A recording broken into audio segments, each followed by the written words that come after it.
Welcome to the Barbara Christensen podcast. The views expressed during this podcast do not necessarily reflect the views or policies of the streaming services or the host, and these are being shared for entertainment possibilities only. Please connect with your doctor before taking on any new wellness activities, changing your diet or supplementation routine. Barbara Christensen is a certified personal trainer holding a diploma in nutrition and additional certifications in aromatherapy, Reiki, and other energetic and therapeutic modalities. This podcast will open your mind to the tools to clear the chaos from your life, from your body, release the beliefs in your being, activate your awareness, and remove any blocks holding you back from the life you want to live. Now let's get started.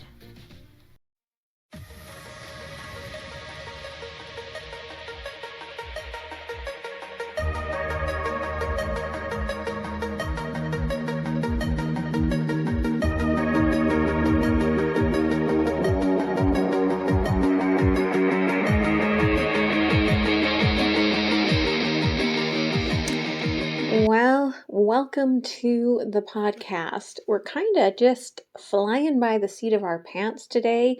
I think that I had a lot that I wanted to talk about, and then Mars entered Capricorn, and it really kicked my arse.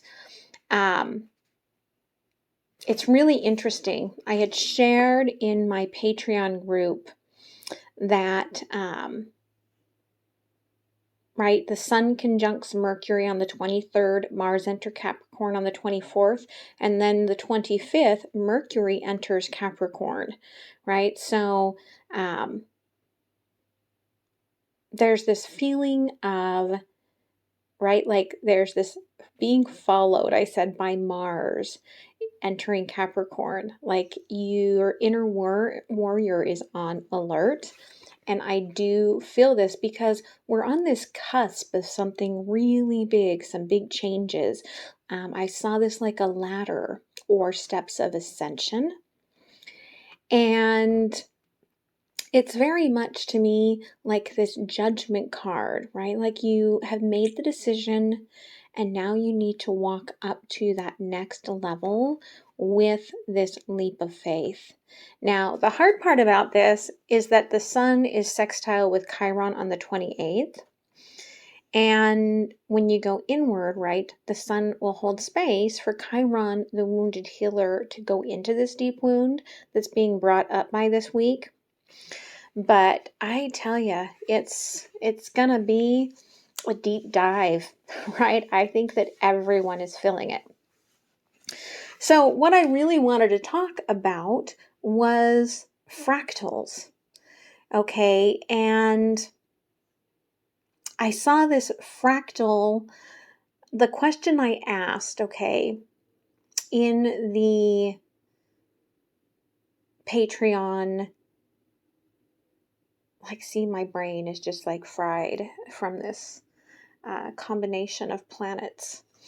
But in the Patreon shamanic journey, I said, what is the fractal of patience with the heart of the divine? And so, you know, I do believe the next event we're going to see is the tornado, where two tornadoes meet, right? And the first sign of a tornado is silence, right? The inflow comes in from all directions. It's a fast cycle of energy. I feel like that's what we're feeling right now. We are also in Mercury retrograde, right? We are speeding up time. There is this fast cycle of energy here. And the updraft comes before this in a supercell. And I see it as being this like rotating, dancing spiral fractal. And this is why we're being shown the galaxies, I feel like right now, in a lot of ways, because we're being shown these spiral fractals. Now, hurricanes are also spiral fractals. Okay, the agave cacti, right? Spiral fractal. The sun's flames, right? Spiral fractals. Shells, cauliflower, right? This is all that Fibonacci spiral. It's like just this simplistic, I guess you would call it a logarithmic spiral based image on a Fibonacci numbers. And it really is about the golden ratio. And this is seen also in the golden spiral. Now, the Fibonacci spiral is the Empress. Okay, it's the creator, it's Pachamama. It is infinite in expansion. And it's very significant in the macro and the micro cosmology of our life and just life in general. The golden spiral is the masculine, okay, creating the cycles, the breakthroughs, the life and death, okay, breaking into Capricorn, the universal law. And our lives are profoundly always aligned with universal law. Okay, you cannot out-create patterns, but you can learn the pattern. And as a fractal on the universe energy codes, you can move right into this different sort of pattern, right? You can go into an upper cycle. So these spirals, right, they are unique. They're the snowflake, they're the pattern on a giraffe.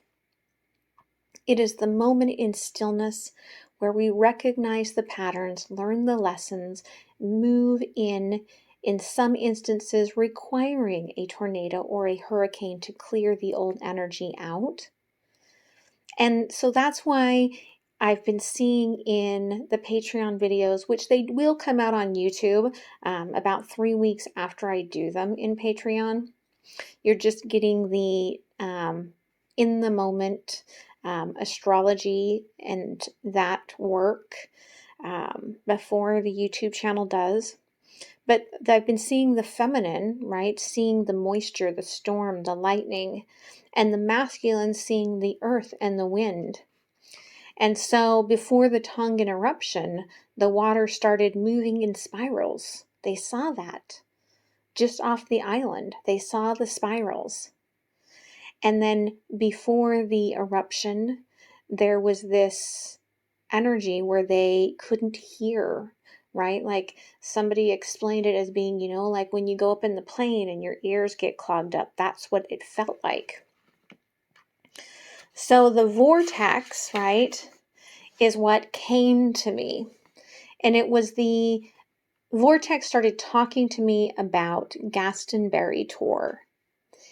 And this is a very sacred place on the earth. It is where one of those chakra points of the earth is found. And it's very active right now. It's opening up the water codes in the flow from the cosmos into the lower world that came up through the eruption. So it is this new cup that we are getting, this new, we can think of it as in tarot, the Ace of Cups, right? The waters of this, right, this site, Glastonbury, right? They say they run red because the cup is being hidden there, the Holy Grail. And then science says that it is iron.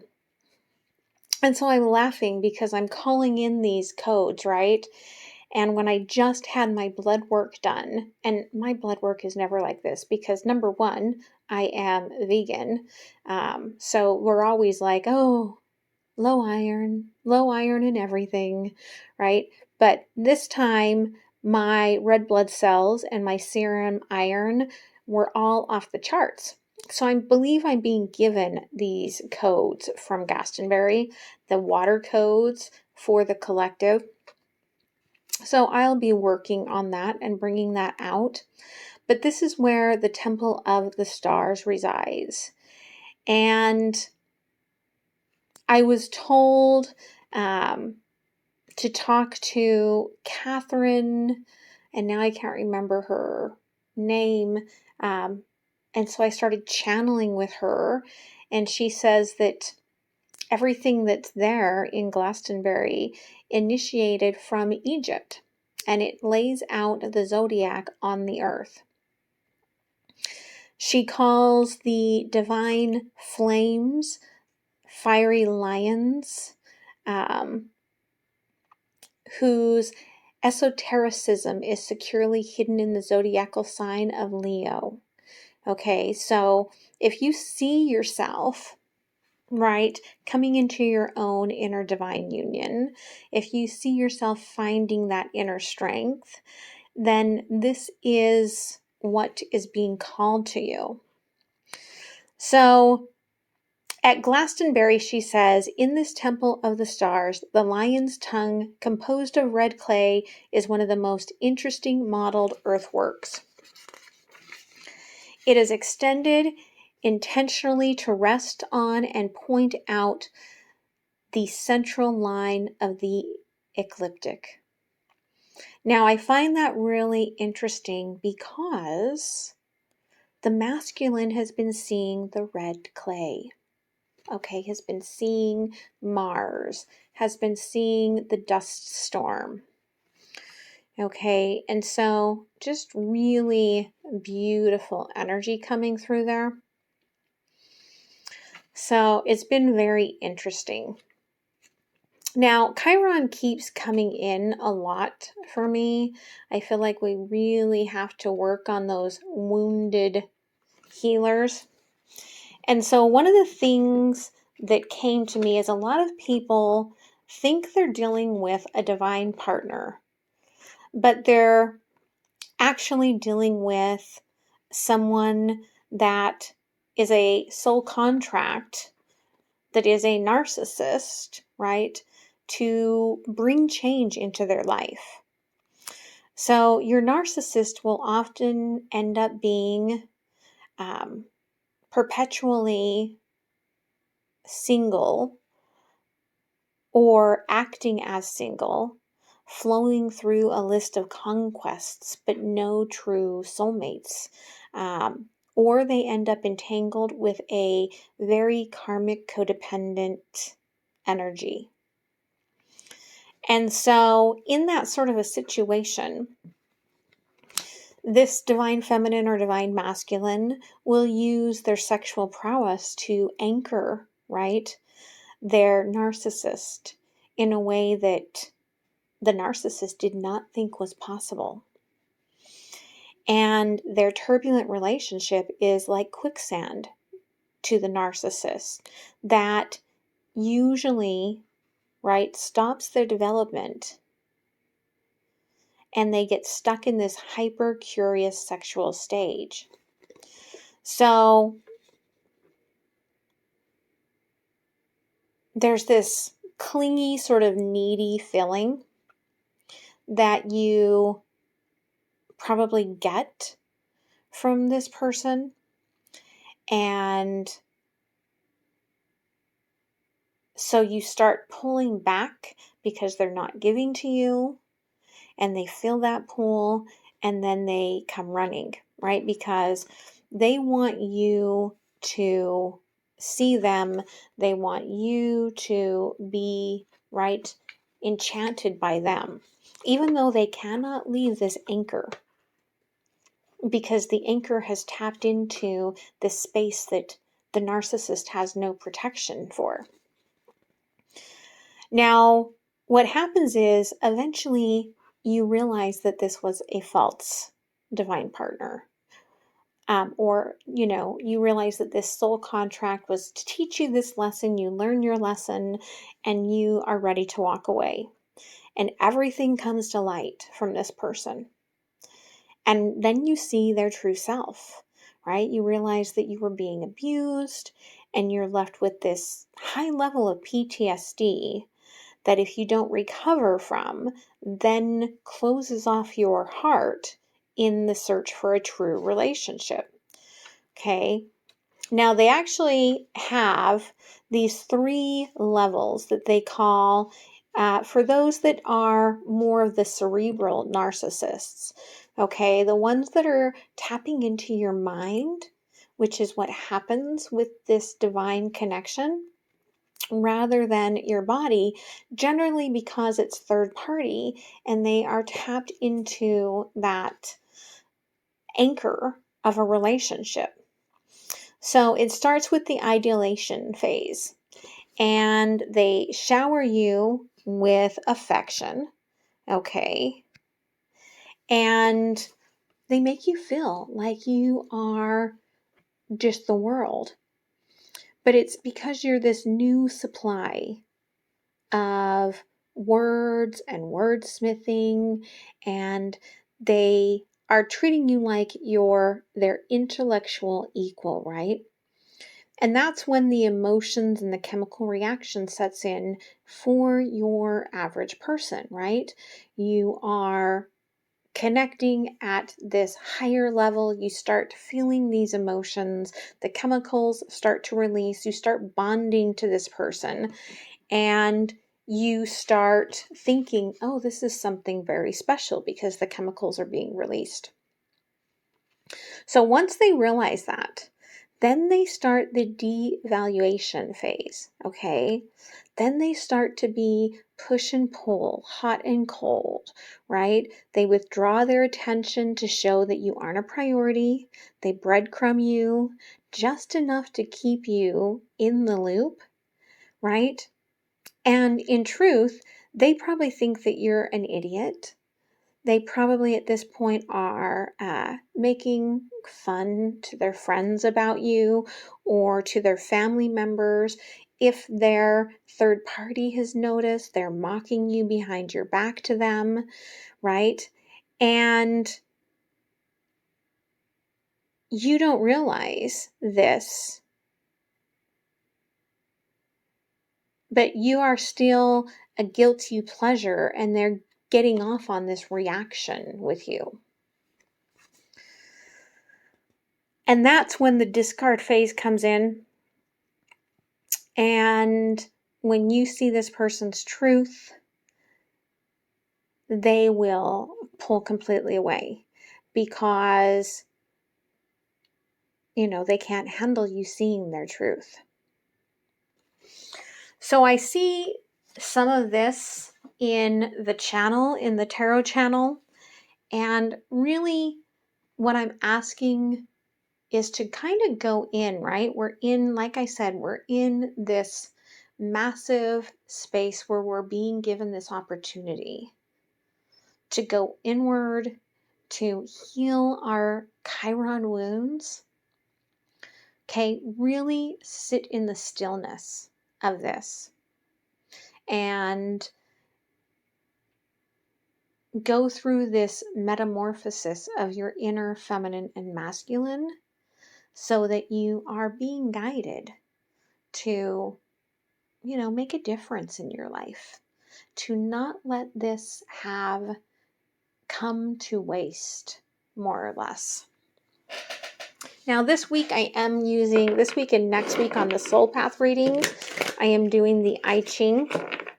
Okay, I'm going to pull a card here really quick just to give you, there was angel number 1717 on my recorder.